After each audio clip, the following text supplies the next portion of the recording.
You've written about World War II and the Iraq conflict or the Iraq War. What other military histories do you want to write? What's next on your plate? Well, I've written about World War II in the European theater. Oh. So that my current research is focused on the U.S. Army in the Pacific War against Japan, which there hasn't been really a good one-volume book on Army operations in the Pacific, which, they have 2 to 3 times the number of divisions in the Pacific than the Marines, and yet get about 1/10 the ink.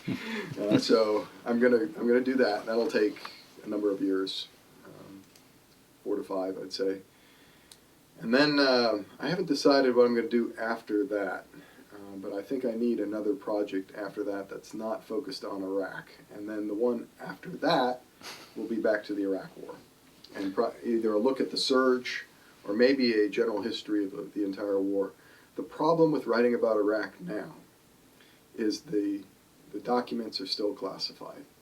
And so all the books that are coming out are journalistic accounts based on interviews. And that's wonderful. That's maybe the first draft of history. But as a historian, although I'm comfortable doing that, it really isn't conducive to my work as a historian. It's not part of the field, if you will. Mm-hmm. I think that I would be doing the public a much greater service by writing that first or maybe second draft of history, if you will, based on documentary sources, along with all the interviews, along with what's been published to date, and bring it all together. And that's going to take some time. It takes 10 years for a secret level document to be declassified, which is why history isn't written real quickly. History writing must be, I would think, going through a really interesting set of moments now, because so much more information is available, but it's so much more difficult. Like many aspects of writing, the internet gives a lot and creates a lot of other problems. But is there particularly unique problems to historical writing? Absolutely. The problem today is all of the documents are electronic. Very few are being stored hard copy. And that makes it very, very difficult to catalog them as an archivist, to access them as a historian and as a researcher. And I'm really concerned that a lot of our history is being lost as a result. It's okay at the higher levels. If the chairman of the Joint Chiefs writes a note to someone, that's all cataloged. The president, that's all cataloged. But 2- and 3-star generals and even 4-star generals, unless they're combatant commanders, colonels, all that email traffic flowing back and forth is just not kept. Where if I'm studying the history of a division in World War II, they kept everything. And then they sent it to the National Archives. And so there's boxes and boxes and boxes of this stuff. You can go through all their operations reports and whatnot. And that's the stuff that I'm afraid is being lost. Now, there are efforts to capture it. U.S. Army Center for Military History and U.S. Marine Corps Historical Center and so forth. We just have to see how good their efforts are. I'm afraid they're under-resourced and underfunded, but we'll find out in future years. And now I'd like to just shift over to a couple of short answers and let you rest your voice. I know you have a cold, and I want to thank you again for coming in today when you're not feeling well, sitting under the hot lights in what is not the coolest room in the world, but certainly much cooler than Iraq. Yeah, this is winter compared to Iraq. We're good. So what's the best part about being a writer? I love writing books, and I think that the best part of being a writer is seeing your book published, knowing that you've made a contribution to human knowledge, and you've given a gift to future generations that will outlive you. And that's really important to me. I think it's one of the defining features of, my life. It's what drives me. Okay. What's the worst part about being a writer? I think writer's block. Everyone gets it every now and then. Mm-hmm. And when you get it, it's really hard to work through. Sounds like a virus. Yeah, almost, yeah. I've developed a few ways to get over it. One is you just leave that section and go off and write something else that might flow more naturally. Mm-hmm. Or you just take a break, go work out, or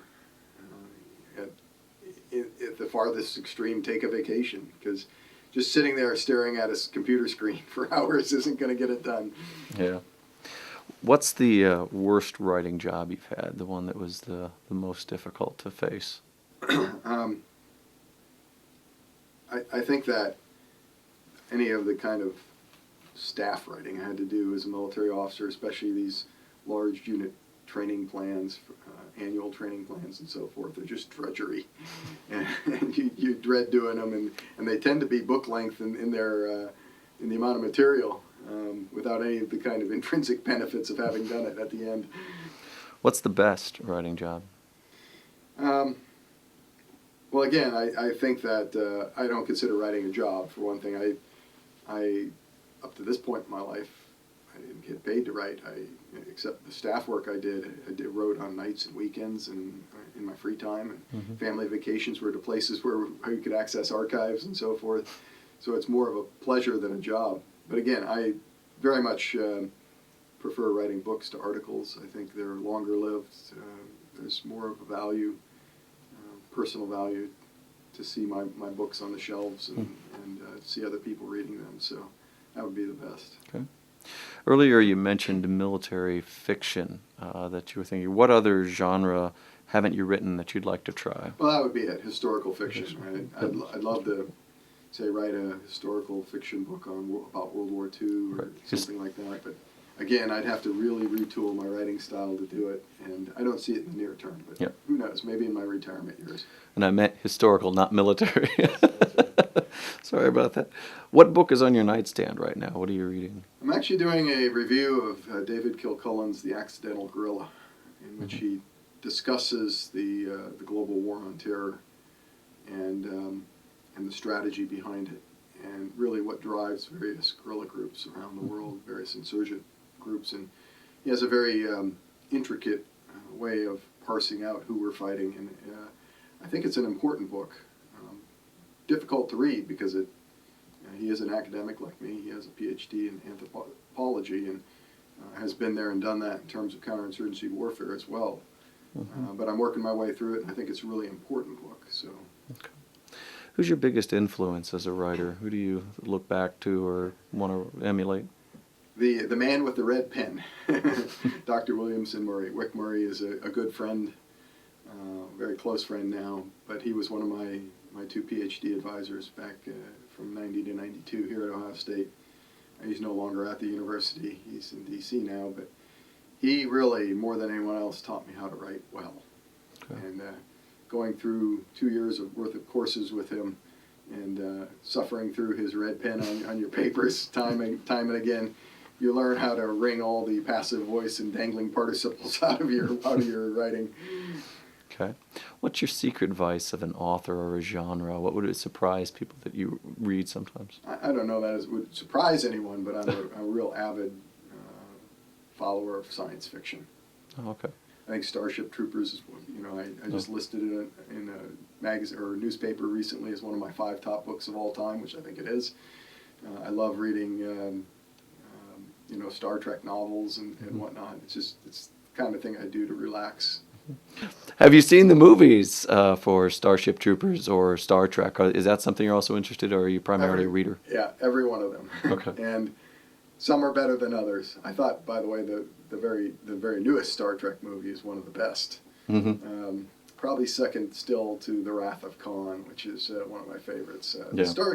Starship Trooper movies are entertaining, but they're not quite as good in that regard, especially the made-for-video ones that came out. But they're still fun to watch. Oh, there was another one after, because I kind of remember that. 2 more. There's 3 total. 2 of them went right to DVD. Well, I want to thank you very much for coming in and talking to us today. Again, the book is Baghdad at Sunrise. I should have held it up earlier. And it's available at all fine bookstores, on Amazon, and many other places. So thank you very much, and have a great day. Thanks. Pleasure to be here.